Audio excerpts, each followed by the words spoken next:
Good morning student. आज का हमारा टॉपिक होगा खनिज पदार्थ या खनिज तत्व या खनिज संसाधन कह सकते हैं हम। तो आइए समझते हैं पहले खनिजों की खनिज क्या है। ठीक है, खनिज वे भौतिक पदार्थ हैं जिन्हें खानों से खोदकर निकाला जाता है। यह प्रकृति में अनेक रूपों में पाया जाता है। यानी जो खनिज तत्व जो हमें प्राप्त होते हैं ये कहाँ से प्राप्त होते हैं? ये खानों से खोदकर प्राप्त होते हैं।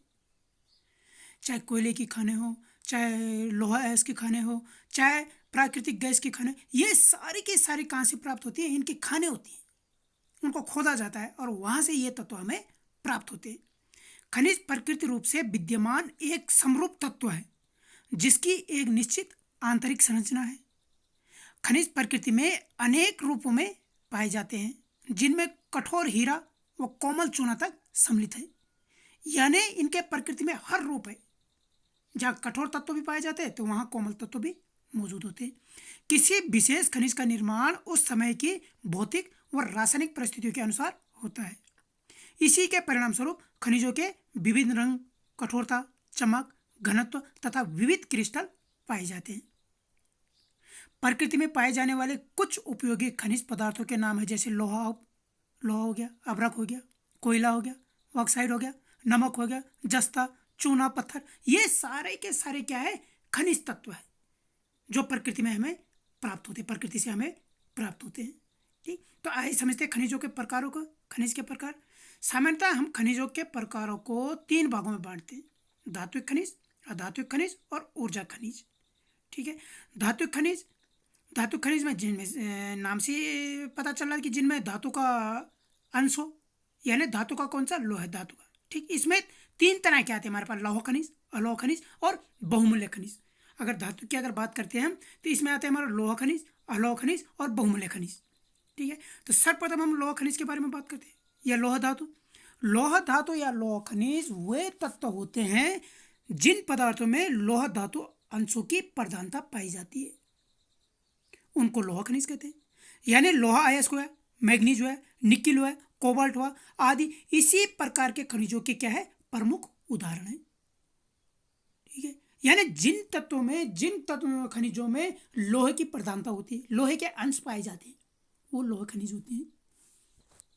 अलोह खनिज, अलोह खनिज वे खनिज होते हैं जिन खनिज पदार्थों में लोह धातु का अंश नहीं पाया जाता है, यानी इनमें किसी भी तरह लोहे का कोई भी अंश नहीं होता, जैसे तांबा, ठीक है, सीसा, जस्ता, बॉक्साइट, लेड आदि इस प्रकार के खनिज क्या कहलाते हैं? हमारे अलोह खनिज कहलाते हैं या इन्हें अलोह तत्व भी कहते हैं।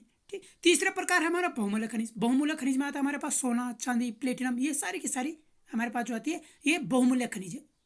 सोने की चटनी, वो खाद्यान्न है, सोने के या चांदी के जो हमारे पास खनिज तत्व है, ये भी सारे के सारे कहाँ से प्राप्त होते हैं हमें? जो हमारे खाने, सोने की खाने होती है, चांदी की, ये सारे के सारे कहाँ? खानों से प्राप्त होते हैं। अब बात करते हैं अधात्विक खनिज की। अधात्विक खनिज वे खनिज होते हैं जिन खनिजों में लोहा अंश या धात्विक तत्वों का अभाव होता है। ठीक है, जैसे अभ्रक हो गया, लवण हो गया, पोटास हो गया, सल्फर हो गया, ग्रेनाइट हो गया, ये सारे के सारे क्या है? अधात्विक खनिज है। ठीक है, यानी अधात्विक खनिज में क्या होता है? इनमें जिन खनिज पदार्थों में लोह धातु या धात्विक अंश नहीं पाए जाते उन्हें हम अधात्विक खनिज कहते हैं। इनमें लोहे अंशों की प्रधानता नहीं होती है। ठीक, और साथ साथ में ये क्या होते हैं? ये ताप और विद्युत के भी क्या होते हैं? कुचालक होते हैं। ठीक, तो अधात्विक खनिज के हमारे प्रमुख उदाहरण कौन कौन से? जैसे हमारे पास अभ्रक हो गया, लवण हो गया, पोटास हो गया, सल्फर हो गया, ग्रेनाइट, चूना पत्थर, संगमरमर, बलुआ पत्थर, ये सारे के सारे क्या? अधात्विक तत्व है। ठीक है, जैसे संगमरमर है, ताजमहल जो चित्र में दिख रहा है, ताजमहल, इस पर जो पत्थर की नक्काशी की गई वो किससे? संगमरमर के पत्थरों से। ये भी क्या है? अधात्विक तत्व है, अधात्विक खनिज। ये भी क्या है? खनिज है। ये भी कहाँ से प्राप्त होता है? खानों से प्राप्त होता है। चाहे पत्थर हो, चाहे ग्रेनाइट हो, चाहे संगमरमर हो, इनकी भी क्या होती है? जमीन के अंदर खाने होती हैं, उन खानों से इनको निकाला जाता है, फिर तराशा जाता है। नमक है, नमक भी हमें कहाँ से प्राप्त होता है? या तो समुद्र से या चट्टानों से। इनकी भी क्या होते हैं? खाने होती हैं। ठीक, चाहे पत्थर हो गया, चाहे चूना पत्थर हो गया या अभ्रक, सारी की सारी प्रकृति में क्या है? खानों के रूप में प्राप्त होते हैं, खानों से प्राप्त होते हैं। इसके बाद आता है हमारा पर ऊर्जा खनिज। ऊर्जा खनिज में क्या आते हैं? वे तत्व जिनसे हमें ऊष्मा प्राप्त होती है, ऊर्जा प्राप्त होती है, ऊर्जा खनिज कहलाते हैं। जैसे कोयला हो गया, पेट्रोलियम हो गया, प्राकृतिक गैस हो गया, ये सारे के सारे क्या है? ऊर्जा खनिज के उदाहरण है। कोयला है, कोयले को जब हम जलाते हैं तो कोयले से हमें क्या मिलती है? ऊष्मा मिलती है, जिसका प्रयोग हम खाना बनाने के लिए या बड़े बड़े उद्योगों में करते हैं। ठीक, उसी तरह हमारे पास पेट्रोलियम हो गया, पेट्रोलियम गैस हो गया, या हमारे पास प्राकृतिक गैस हो गई, इनका प्रयोग कहाँ करते हैं हम? जैसे सीएनजी के रूप में, एलपीजी के रूप में घर में खाना बनाने के लिए। ठीक है, सीएनजी के रूप में गाड़ियों में, टैक्सियों में, बसों में इसका प्रयोग किया जाता है। ठीक, तो ये भी क्या है? खनिज तत्व है, जिनसे हमें क्या मिलती है? ऊर्जा प्राप्त होती है। ठीक, अब बात आती है कि खनिज के भंडार कहाँ मिलते हैं। ठीक है, तो आइए समझते हैं खनिज के भंडार कहाँ कहाँ से प्राप्त होते हैं। आग्नेय और रूपांतरित चट्टानों में हमें ये मिलते हैं, अवसादी चट्टानों में मिलते हैं, जलोढ़ जमाव में मिलते हैं, और महासागर के जल में मिलते हैं। ठीक है, सबसे पहले बात करते हैं आग्नेय और रूपांतरित चट्टानों में खनिजों का निर्माण कैसे होता है। इस प्रकार के चट्टानों में खनिजों का निर्माण दबाव एवं ताप वृद्धि का परिणाम है। ठीक है, आग्नेय तथा कायांतरित चट्टानों में खनिजों का निर्माण दबाव और ताप से होता है, ताप वृद्धि का परिणाम है। ताप, दाब एवं गैसीय प्रभाव से चट्टानों में विद्यमान खनिज तत्व जब तरल या गैसीय अवस्था में परिवर्तित हो जाते हैं तो ये दरारों के सहारे भूपृष्ठ की ओर आ जाते हैं। ठीक है, इनके ऊपर क्या होता है? ये जब भूपृष्ठ के ऊपर आते हैं तो वहां पर ठंडे होकर जम जाते हैं। अतः आग्नेय एवं कायांतरित चट्टानों में खनिज दरारों, जोड़ों, भ्रंशों, विदर्भों अन्य रूप में मिलते हैं, यहाँ से प्राप्त होते हैं। यानी इसके जो प्रमुख उदाहरण है वो है जस्ता, तांबा, जिंक, सीसा आदि खनिज इसी तरह सिराओं व जमाओं से प्राप्त होती है। ये क्या होता है? जब ताप और दाब एवं गैसीय प्रभाव से चट्टानों में विद्यमान खनिज तत्व तरल या गैसीय अवस्था में परिवर्तित होते हैं तो ये दरारों के सहारे भूपृष्ठ की ओर आ जाते हैं और ठंडे होकर जम जाते हैं। ठीक, तो इस तरह के जो तत्व मिलते हैं हमें आग्नेय और कायांतरित चट्टानों में वो है जस्ता, तांबा, जिंक, सीसा आदि खनिज। ठीक है, इसके अलावा जो दूसरा रूप है वो है अवसादी चट्टानों में खनिजों का निर्माण। इन चट्टानों का निर्माण नदियों द्वारा, ठीक है, परतों के रूप में निक्षेपण से हुआ है, इसलिए इनमें परतें पाई जाती है। इस प्रकार की चट्टानों में खनिज परतों में पाए जाते हैं। उदाहरण जैसे कोयला हो गया, लोहा हो गया, लोहा ऐश हो गया, जिप्सम हो गया, पोटास हो गया, लवण हो गया, सोडियम हो गया, ये सारे के सारे क्या है? परत के रूप में प्राप्त होते हैं हमें। इनकी जो भूपृष्ठ पर जो चट्टानें हैं या खाद्यान्नों में जो चट्टानें हैं वो क्या है? परतों के रूप में बिछी हुई, जैसे कोयले की होंगी, एक परत एक के बाद दूसरी, दूसरी के बाद तीसरी, तो इनको खोद कर यहाँ से क्या प्राप्त होते हैं? ये तत्व हमें प्राप्त होते हैं। तीसरा रूप जो है वह है धरातलीय चट्टानों के अपघटन के द्वारा। जब अपर्दन द्वारा सेलों के घुलनशील अवयव निकल जाते हैं तो बचे हुए अपशिष्ट में खनिज रह जाता है, जैसे बॉक्साइट का निर्माण इसी तरह होता है। यानी अपर्दन द्वारा जितने भी हमारे सैल, चट्टानें जो भी, इनमें जो घुलनशील अवयव है वो तो निकल जाते हैं, और उसके बाद जो शेष बचता है, अपशिष्ट बचता है, उन अपशिष्टों से हमें खनिज तत्व प्राप्त होते हैं। ठीक है, इसके अलावा जो खनिज प्राप्त होते हैं हमें वो जलोढ़ जमाव के रूप में भी खनिज प्राप्त होते हैं। ठीक है, इस प्रकार से बनने वाले खनिज नदी के बहाव द्वारा लाए जाते हैं और जमा होते हैं। इस प्रकार के खनिज रेतीली घाटी की तली और पहाड़ियों के आधार में पाए जाते हैं। नदियां जब पहाड़ों से शुरू होती है, अपने शुरुआत में चलती है, तो वहां से बहुत तेज और वेग के साथ बहती है।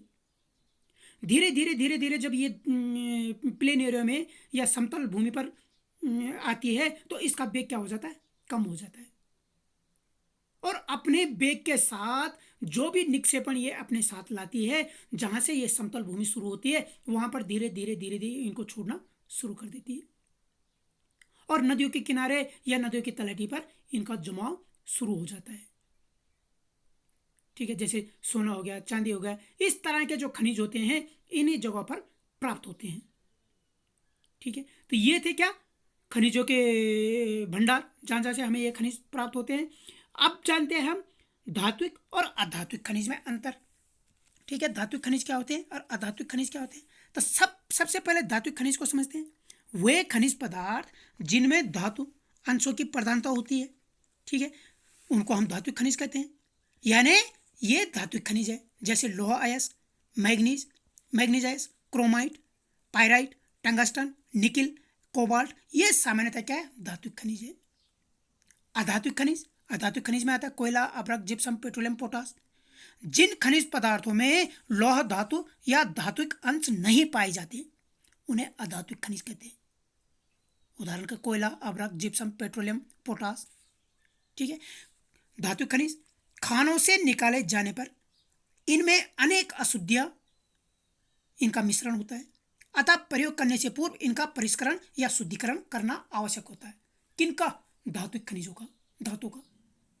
लौह अयस्क जब हमें प्रकृति से प्राप्त होता है, खानों से प्राप्त होता है, तो उनमें बहुत सारी अशुद्धियां होती है।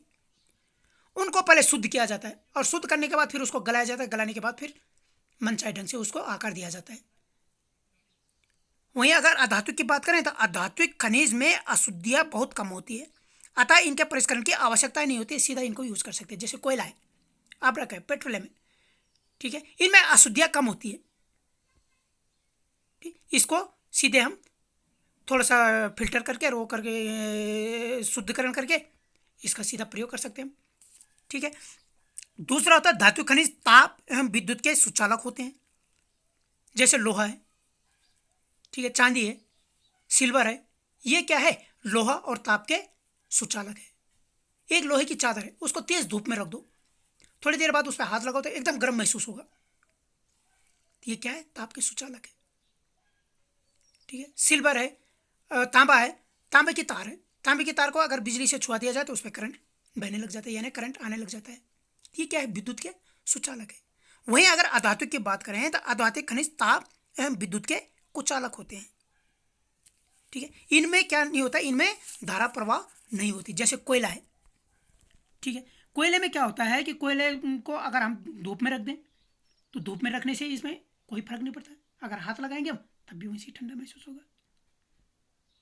ठीक है। कोयला है, कोयले में अगर हम विद्युत का प्रवाह करेंगे तो इससे विद्युत पास नहीं होगी। ठीक, तो ये क्या है? अधातुक है। ठीक, उदाहरण में हमने यहाँ पर दिखाया गया लोहा है, हमारे पास लोहा है, तांबा है, लेड है। ये सारे के सारे क्या है? धातुक तत्व है। और अधातुक तत्व क्या है? ये जैसे नाइट्रेट, पोटास, अभ्रक, जिप्सम, कोयला, पेट्रोलियम, प्रमुख खनिज पदार्थ, ये क्या है? अधातुक है। ठीक है। धातु क्या होते हैं? ताप और विद्युत के सुचालक होते हैं, जबकि अधातु क्या होते हैं? ये क्या होते हैं? विद्युत और ताप के कुचालक होते हैं। ठीक, अब बात आती है इनके संरक्षण की। ठीक, जितने भी हमारे पास खनिज तत्व है ये हमारे पास सीमित मात्रा में उपलब्ध है। ये प्रकृति में जो संसाधन हमें प्राप्त हुए हैं इनकी मात्रा क्या है? हमारे पास सीमित मात्रा में ये क्या है? हमारे पास उपलब्ध है। इनका संरक्षण कैसे किया जाना चाहिए? खनिजों का विवेकपूर्ण उपयोग और उनका प्रबंधन करना खनिज संसाधन संरक्षण कहलाता है। कुछ खनिज ऐसे होते हैं जिन्हें एक बार उपयोग कर लेने पर वे सदैव के लिए समाप्त हो जाते हैं। जैसे मैग्नीज हो गया, अभ्रक हो गया, प्लेटिनम हो गया, एंटीमनी हो गया, पारस, रेडियम। ठीक है। इसके विपरीत कुछ खनिज संसाधनों का उपयोग चक्रण द्वारा बार बार किया जा सकता है। उदाहरण के लोहे का एक बार उपयोग कर लेने पर उसे पुनः गलाकर उपयोग में लाया जा सकता है। अतः एक बार उपयोग कर समाप्त होने वाले खनिज संसाधनों के संरक्षण की सर्वाधिक आवश्यकता है, जिससे हमारी भावी पीढ़ियों को भी खनिज सुगमता से प्राप्त होते रहे। ठीक, तो इस तरह से हमें उनकी सीमित मात्रा में क्या करना चाहिए? उपयोग करना चाहिए, ताकि भविष्य के लिए भी वो सुरक्षित रह सके। तो आई होप आज का ये टॉपिक आपको समझ में आया होगा। Thank you very much.